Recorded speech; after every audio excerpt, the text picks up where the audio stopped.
Today is July 15th, 2026. I'm Christine Nichlos. This is Jessica Roberto, and we are talent architects. Thank you for joining us. Jess, if you want to say hi to everybody. Hi, everyone. I'm Jessica Oberto, Chief Operating Officer here at People Science. And it was Jess's idea, actually, that we start doing these YouTubes on a regular basis. We've got a nice following going on. Thank you to our followers who have been with us actually since 2020 on our monthly webinars entitled Talent Acquisition Evolved. We've had some great speakers on there. So that you understand who we are, is I'm the CEO and founder of People Science, started the company in 1997, spent my entire life, some days I'm not sure why, studying the world of work, specifically talent acquisition. People Science does four things. We started in the talent acquisition consulting side, where we give good advice. We're the founders of the recruiting continuum that you'll always see in our logo. We are also a recruitment process outsourcing company, which really helps us keep our fingers on the pulse of what's happening minute by minute, day by day, because we're compensated to do that. We also provide contract recruiters and Hiregate, which is our proprietary technology that we've recently brought to market. Mostly, though, I spend the majority of my time these days, and I did think at this point in my life I'd be sitting on a beach, right, Jess? But it's just way too exciting. It's just way too exciting what's going on in talent acquisition. So this is our first of what will be our weekly podcasts and shows. We hope that you'll enjoy it. We look forward to your comments. Subscribe and follow if you like, and let's get on with it. So today's topic, we thought a good segue into these programs is to talk about the half-year mark. So since it is July in 2026, and we've heard predictions, we've made our own predictions. I think we all have predictions, right, coming into 2026, like what was going to happen. So we've gone ahead and pulled a list of what we are hearing from SHRM, some from Gartner. I will tell you that we do use AI at times here to collect data. All of our data we then double check because we know there's hallucinations that go on, and owning an AI technology, I can tell you it's interesting what we see people get behind. So that's part of this, right? Okay. So here's the top 10 things that we're getting feedback from, either from our own customers in our own network, or, as I said, through sources like SHRM, like Gartner, like HBR, that have some of this good data out there. So Jess, I'm going to run through these, and I think that we should just keep it like we always do and tell the audience what our thoughts are, and hope that they'll give some comments too, right? Sounds good. I thought it was interesting. The number one thing is what we talk about all the time, but chat actually articulated it really well, that separating the signal from the noise, right? So companies are inundated with applications. AI is generating poorly matched, quite often, candidates, right? Recruiters are spending far more time filtering resumes, even if they've got augmented technology to help them do that. And leaders are not, and this is not unique to talent acquisition at this point. I mean, I think since ChatGPT came out, even with the pre-warnings that this is happening, a lot of businesses are still in that, what does this mean to my product? Right? What does this mean to my organization? Which trickles down to what are the products, who are we going to hire? How are we going to execute the work? I mean, the questions are unending. And even in our personal lives too, right? The noise from everybody, between streaming, social media, all the different types of media outlets that are out there, just being inundated, even from a shopping perspective, with information. So when it comes to looking at the world of work, how do we separate the actual noise from what matters to us? Any thoughts on that one, Jess? I think to start with that, TA leaders are realizing now that data is finally catching up to recruiting. So in order to get away from the noise and really look at those signals, historically, recruiting has been measured on time to fill, time to hire. But I think now, to sort that out and find the signals, we're really looking more at recruiter productivity, source effectiveness, conversion rates, funnel health. I think the future isn't more dashboards for reporting. It's really looking at data that can show us actionable insights so we can highlight those signals and execute a strategy on them. That's really well said. And I think this is such a great time for TA, because and if you follow us at all, you know that we're dedicated to seeing talent acquisition as a profession elevated. Yeah. We understand because we've been doing this long enough, the difference. And everybody says, I know my talent makes a difference. When you start to measure it, and I mean measure differently than we've measured before, the outcomes are incredible. Even if you start to really look at just your AI tools and kind of touching on what you just mentioned, number 8 on the list that's come up so far is measuring recruiting effectiveness. And I'm so happy to see that at least the internet is saying, look at things differently. So here's some of the things that they talked about, which mimic some things you said. Which sourcing channel actually works? It's a bunch of BS, by the way. If you're using your sourcing channel, your Mhm. website that you're using to tell you what your cost per hire is or how many hires they're making, Jess, as the COO and her team that executes, right? How many times do you win, Jess? Good example is we had one client that Indeed had told them it was costing about $420 a hire. And how much was it, Jess? It was like, Oh, probably 10 times that amount. yeah, it was like 4,200 Mhm. is the number that kind of resonates with me. So you don't want the hen, the fox watching the hen house. Just bad idea. So separating that data yourself. Why do candidates decline? I love this. This is a metric that we have used so often, right? It helps you determine what your employee value proposition or candidate value proposition is. So much wealth in there. Um, what's our true cost per hire? And I think everyone measures this differently. There's tons of calculators out there, but if you're not putting all of the costs in, Mhm. you're not putting the reward system in, and you're not looking really at the cost of vacancy as well, you don't really have a full picture. Which recruiters produce the best outcomes? I mean, yeah, traditionally, I think it's like, oh, Jess is successful. She fills jobs because she found me this one candidate, right? Which, do we measure anybody else's work based on one hire or how we feel about them that day?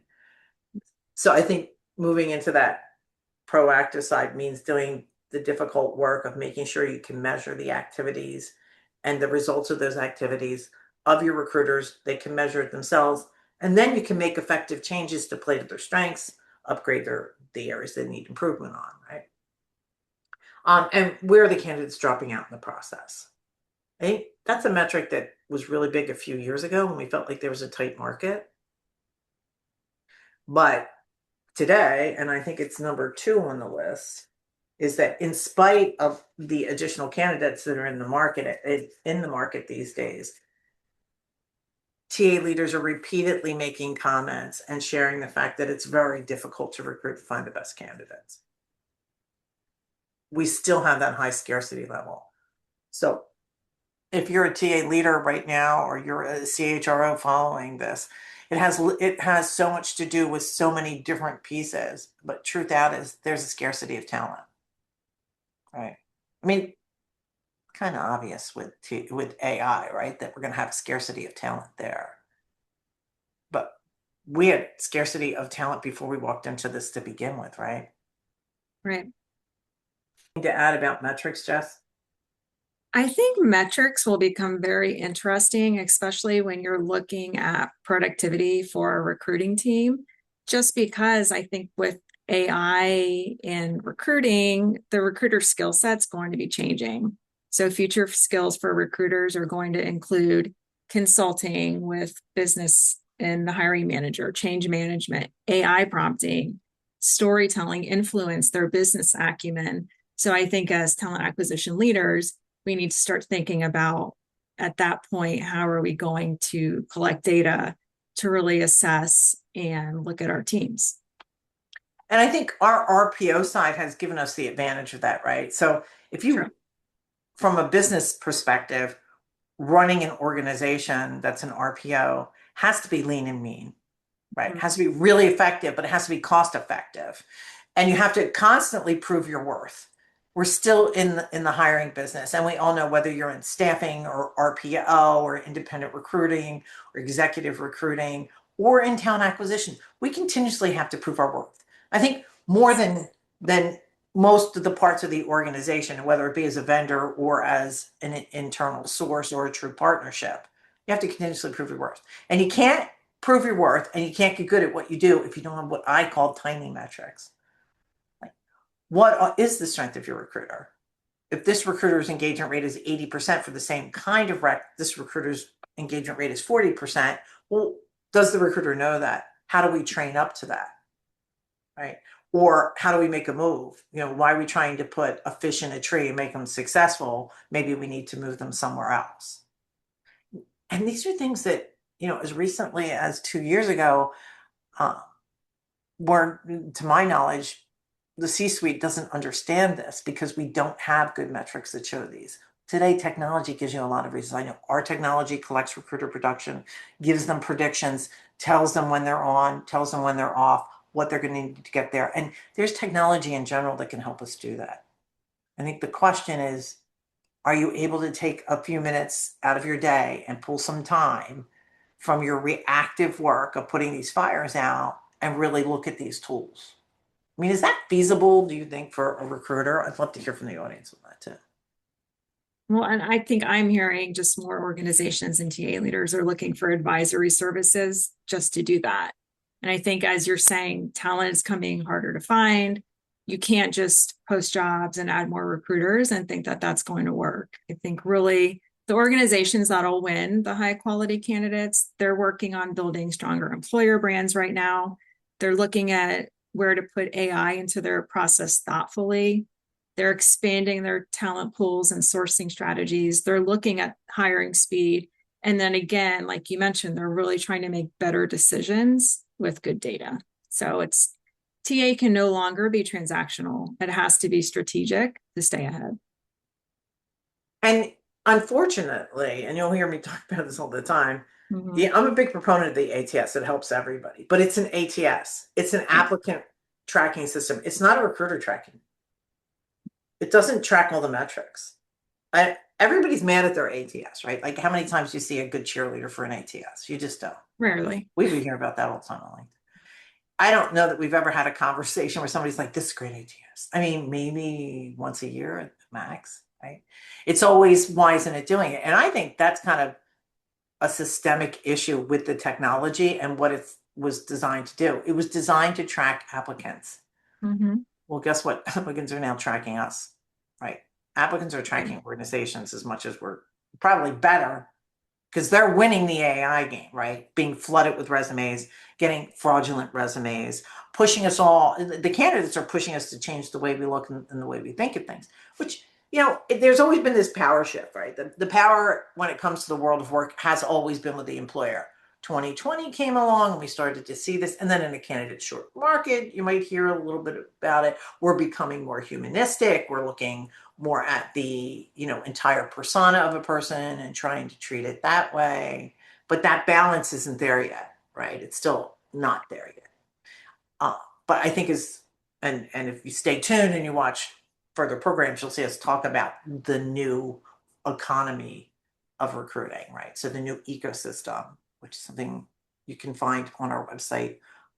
If you want to take a look there, we also have an assessment that you can use to see where you are at this point in time. But I think back to the point at hand, you've got to start with, where are you really? So the closing point that I really want to make, and I thought this was really interesting, is that recruiting is no longer about just being reactive and getting it done. AI is changing that. The world is changing that. The candidates are changing that. Our businesses are changing that. The question for recruiters now is twofold. It's why.